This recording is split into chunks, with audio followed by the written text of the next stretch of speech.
Friends, welcome to my channel and sorry tory. सो आज जो मैं आपको टॉपिक लेके आ गया हूँ सर्वनाम मीन्स प्रोनाउन। तो पहले हम सर्वनाम और प्रोनाउन जान लेते हैं, उसका मतलब क्या होता है। मैंने उसके एग्जांपल्स भी निकाल के रखे इंग्लिश में भी हिंदी में, ताकि आपको समझ में आ जाए। तो देखो, पहले हम यहाँ पे लाइन पढ़ लेते हैं कि क्या दिया हुआ है। सर्वनाम प्रोनाउन परिभाषा। ओके, संज्ञाओं के स्थान पर उनके प्रतिनिधि के रूप में जिस शब्दों का प्रयोग किया जाता है उन्हें सर्वनाम कहते हैं। राम परीक्षा नदी दे सका। ओके, सॉरी, राम परीक्षा नहीं दे सका क्योंकि वह बीमार हो गया था। इस व्यक्ति में वह का प्रयोग राम के लिए हुआ है अथवा वह शब्द सर्वनाम कहा जाएगा। ओके, सर्वनाम मतलब प्रोनाउन। तो आपको, मुझे लगता है प्रोनाउन तो पता ही होगा। तो प्रोनाउन जिनको भी एकदम एग्जैक्टली पता है कि क्या है, तो वो सर्वनाम जो हिंदी में उसका हिंदी में वर्ड, तो आप ध्यान दोगे तो आपको समझ में आ जाएगा कि सर्वनाम क्या होता है। तो प्रोनाउन के हिसाब से पढ़ोगे तो मुझे लग रहा है आप लोगों को समझ जाएगा कि सर्वनाम क्या होता है। तो यहाँ पे सर्वनाम क्या है, वह जो है यहाँ पे हमारा प्रोनाउन है। ओके, तो यहाँ पे जो हम पहले देख लेते हैं कि एग्जाम्पल में और क्या क्या दिया हुआ है। जैसे मैं, तू, आप, वह, यह, वह, जो, सो, कोई, कुछ, कौन, एम, सारे सर्वनाम, क्या सारे सर्वनाम हैं। अब यहाँ पे एग्जांपल्स, हम सर्वनाम के कौन कौन से टाइप्स है वो देख लेते हैं। यहाँ पे इंग्लिश में भी दिया हुआ है, हिंदी में भी दिया, तो आप लोगों को समझ में अच्छे से आ जाएगा। तो देखो, पुरुषवाचक सर्वनाम, इसे कहते हैं हम पर्सनल प्रोनाउन। नेक्स्ट इज निश्चयवाचक सर्वनाम means demonstrative pronoun. Third is अनिश्चयवाचक सर्वनाम मीन्स इनडेफिनाइट प्रोनाउन। संबंधवाचक सर्वनाम रिलेटिव प्रोनाउन। निजवाचक सर्वनाम रिलैक्सिव प्रोनाउन। ओके, सो यहाँ पे हमारे टोटल जो है वो 6 टाइप के प्रोनाउन है, सॉरी सर्वनाम है। हम यहाँ पे इंग्लिश में नहीं, हिंदी में करना है। सर्वनाम में 6 तरह के हमारे यहाँ पे सर्वनाम है। फर्स्ट है पुरुषवाचक, निश्चयवाचक, अनिश्चयवाचक, प्रश्नवाचक, संबंधवाचक एंड निजवाचक। तो हम सबसे पहले जो है डेमोन्स्ट्रेटिव प्रोनाउन देखेंगे। सबसे पहले हम क्या देखेंगे, निश्चयवाचक सर्वनाम। सेकेंड, थर्ड, फोर्थ, फिफ्थ के 6 के बाद हम फर्स्ट वाला देखेंगे। ओके, तो सर्वनाम क्या कहते हैं, जिस सर्वनाम से किसी निश्चित पदार्थ का ज्ञान होता है उसे निश्चयवाचक। एग्जाम्पल देखोगे तो आपको समझेगा। वह बहुत अच्छा लड़का है। यह गाय यह गाय खूब दूध देती है। तो ऊपर के दोनों वाक्यों में वह और यह मीन्स निश्चयवाचक सर्वनाम है, मीन्स डेमोन्स्ट्रेटिव। तो डेमोन्स्ट्रेटिव आपने अगर इंग्लिश में किया तो आप लोग को समझ जाएगा कि निश्चयवाचक में आपको कैसे लिखना है, कैसे फाइंड करना है। तो यहाँ पे वह और यह जो दोनों क्या हो गए, हमारे यहाँ निश्चयवाचक सर्वनाम हो गए। तो मैं भी अनिश्चयवाचक सर्वनाम, जो सर्वनाम किसी निश्चित पदार्थ का ज्ञान न कराए उसे अनिश्चयवाचक सर्वनाम कहते हैं। लाइक, कोई आ रहा है, कुछ खा लो।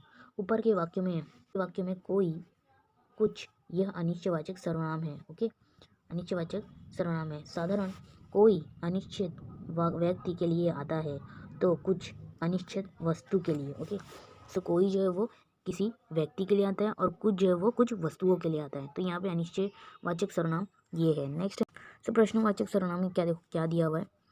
जिस सर्वनाम से प्रश्न का बोध होता है उसे प्रश्नवाचक सर्वनाम कहते हैं। लाइक, जैसे कौन आ रहा है, तो यहाँ पे जो क्वेश्चन मार्क दिया हुआ है वो हमारा आ जाएगा यहाँ पे प्रश्नवाचक। तो आपको क्वेश्चन मार्क से ही समझ में आ जाएगा कि ये जो हमारा प्रश्नवाचक संज्ञा है। ओके, सो नेक्स्ट जो मैंने बताया ये तो बहुत ईजी हो जाता है। नेक्स्ट वो है संबंधवाचक सर्वनाम।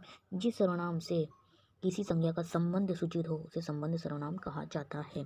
जैसे बिना विचारे जो करे सो पाछे पाछे पछताए, जिसकी लाठी उसकी भैंस। तो ये सारे क्या हो गए, सर्वनाम, संबंधवाचक सर्वनाम। पहले वाक्य में जो, सो संबंध सर्वनाम है। कॉमा आ जाएगा यहाँ पे गाइस, जैसे कि पता है आप लोगों को, कॉमा आ जाएगा तो यहाँ पे क्या हो जाएगा, संबंधवाचक सर्वनाम। 2 शब्द दिए हुए हैं यहाँ पे, 2 अलग अलग शब्द है जिसके बीच में कॉमा है, तो ये संबंधवाचक सर्वनाम हो जाएगा। दूसरे वाक्य में जिस और उसे, ये सारे संबंधवाचक सर्वनाम है। ओके, निजवाचक सर्वनाम, जो सर्वनाम निज या अपने आप का बोध कराते हैं उसे निजवाचक सर्वनाम कहते हैं। जैसे मैं आप ही बुरा हूँ, मैं आपको लास्ट में बताऊंगी।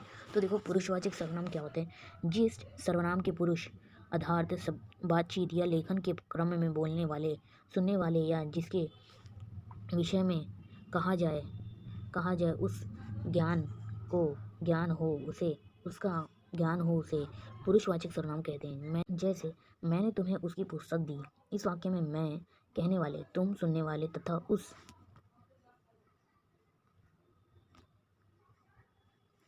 इस वाक्य में मैं कहने वाले, तुम सुनने वाले, उस जिसकी चर्चा चल रही है उसके लिए आया है। पुरुषवाचक सर्वनाम के भेद 3 हैं, उत्तम पुरुष, मध्यम पुरुष, अन्य पुरुष। उत्तम पुरुष में देखो क्या आता है, बातचीत या लेखन के क्रम में जो बोलता या लिखता है उस उत्तम पुरुष कहते हैं, उसे उत्तम पुरुष कहते हैं। मैं, हम। मध्यम पुरुष पुरुष जैसे तू, तुम, आप। अन्य पुरुष देखो नीचे लिखा है, वह, वे, यह, ये, सो, कुछ, कौन, क्या, कोई, आदि एक्सेट्रा। ये सारे क्या हो गए, हमारे पुरुषवाचक संज्ञा सर्वनाम हो गए। आई होप गाइस वीडियो आप लोगों को अच्छी लगी होगी, थोड़ा बहुत समझ में आया होगा।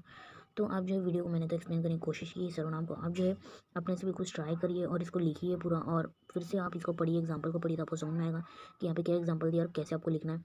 वीडियो अच्छी लगी तो गाइस लाइक करना और एक सब्सक्राइब करके जाना, ताकि और भी जो वीडियोज़ ग्रामर पे आने वाले उसका नोटिफिकेशन जो है आपको मिल जाए, और बेल आइकन को प्रेस कर देना। आज के लिए इतना ही, थैंक यू सो मच।